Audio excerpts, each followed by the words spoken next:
Hello and welcome back. If you're a return viewer, you'll probably notice this video is starting a little different from usual. That's because it's Easter Monday and I'm on my way to my parents' house to make them Easter dinner.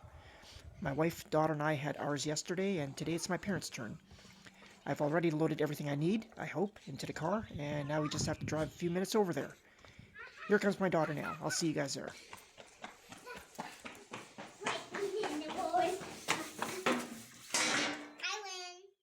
Alright, this is what I'll be cooking. A beautiful fillet of sockeye salmon. Don't do what I did, by the way, and slam the fish down on the counter. Always respect your ingredients. Now, you're probably thinking that salmon's an odd choice for Easter, but my parents aren't big on turkey. They'd rather have a nice fish over a giant bird or like a ham. So tonight's gonna be baked salmon. Here's a better look at the fish. Just look at that beautiful, vibrant red color. And it's not just pretty to look at.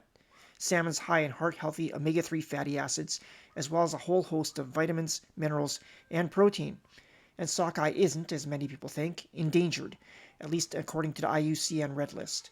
Stocks have been moving slowly north as local waters become warmer, likely due to climate change. This means that this fish, which used to be caught locally when I was a kid, may have come from quite a bit further north. This particular fish I bought at the supermarket, already cleaned and deboned. Just as a precaution though, I run my finger along the areas where any stray bones may remain. That's midline, the back, and the belly. This one's all good. Before I can pop the salmon into the oven, I'm going to prepare a topping for it using mayonnaise.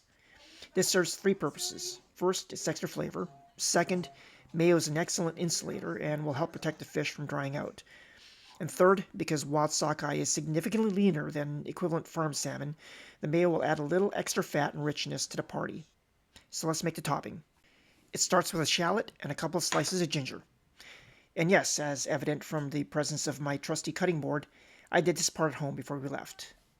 I'm going to use the shallot and ginger to make a gastrique, which is a chefy term for a sweet-sour reduction. I'll be leaving the shallot in the mayo topping, so I chop it finely. And as for the ginger, I'll be fishing that out, so I leave it in large pieces to make that easier. The sweet and sour parts of the gastrique were made from maple syrup, a quarter cup of it, and rice wine vinegar, a half cup of it. Normally a gastrique would be equal parts vinegar to sugar, but I don't want my topping to be overly sweet, so I cut back into maple syrup. If you're an expert and you're watching this thinking to yourself, well, that's no longer a gastrique then, feel free to correct me in the comments. To start the reduction, I put a small saucepan on medium heat. Normally you'd want a small pot to do this, but I'm trying to get this reduced as fast as possible, so I opt for something with more surface area to aid evaporation.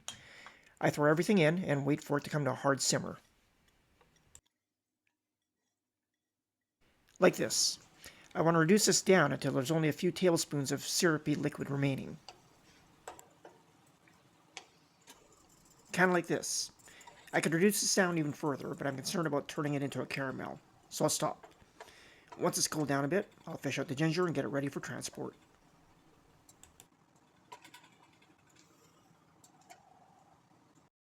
And here I am, back at my parents'. I've got about a cup of mayo here, to which I've added my gastrique. To that, I'll also add a pinch of salt, as well as some black pepper. Unlike me, my mother uses fine salt, as well as fine pre-ground pepper.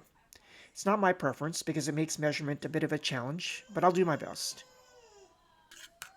Once everything's in, I give it a good mix. Now that the topping's ready, I can spread it over the salmon. I'll pour over half of it to start. I won't be needing all of it, because I'm really looking to just glaze the salmon, rather than slap on a thick coat. Whatever I don't use can go in the fridge and be saved for something else, because in simplest terms, it's mayo with a little sweet relish. It can be easily repurposed as a sandwich spread or salad dressing. The final step is to give the fish a liberal sprinkling of panko. Panko is a Japanese breadcrumb, much coarser and crispier than normal Italian-style breadcrumbs. You can use the latter if that's all you've got, but I prefer the extra crunch you get from panko. Once I'm happy with how it's looking, I pop the tray into a 400F preheated oven. The normal rule of thumb is to bake salmon for 10 minutes for every inch of thickness. My salmon's only an inch at its thickest. However, the mayo topping is going to act as an insulator and slow the cooking process down. Also, my parents consider any fish that isn't 100% cooked to be sushi, and they don't eat sushi. So I'm going to give this fish 20 minutes. This is actually perfect, because it gives me enough time to finish my side dish. I'll be making savory pan-seared bok choy. And it's so ridiculously simple. All I need to do is add a little oil to a pan that's nice and hot, then lay in some bok choy that I've washed and cut in half. Be careful when you do this because the oil will spit once it comes in contact with the water on the veg. Once all the bok choy are in, I just leave them alone until they're pretty much done.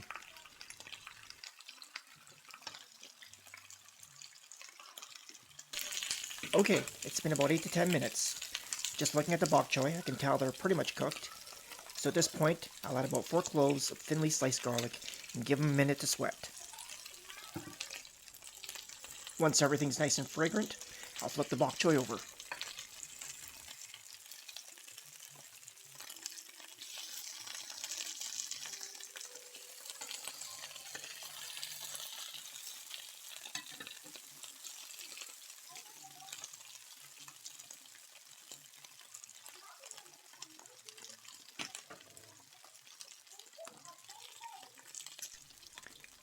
Then it's time to hit them with a secret ingredient, Maggi seasoning.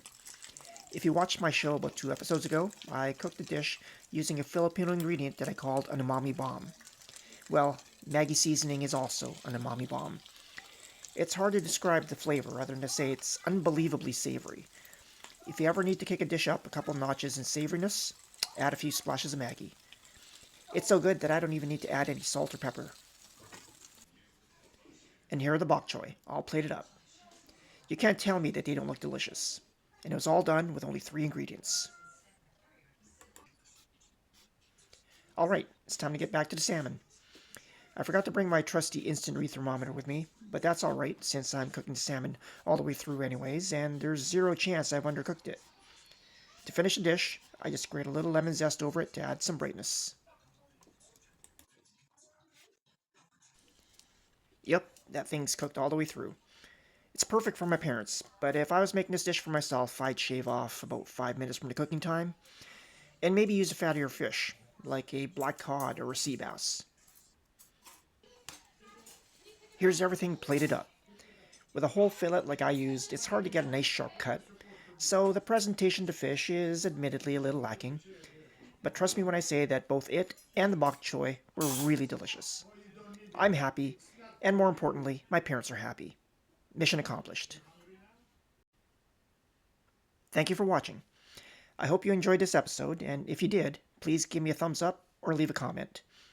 And if you're feeling up to it, please subscribe. That'd really help my little channel out a lot. I'll see you next week.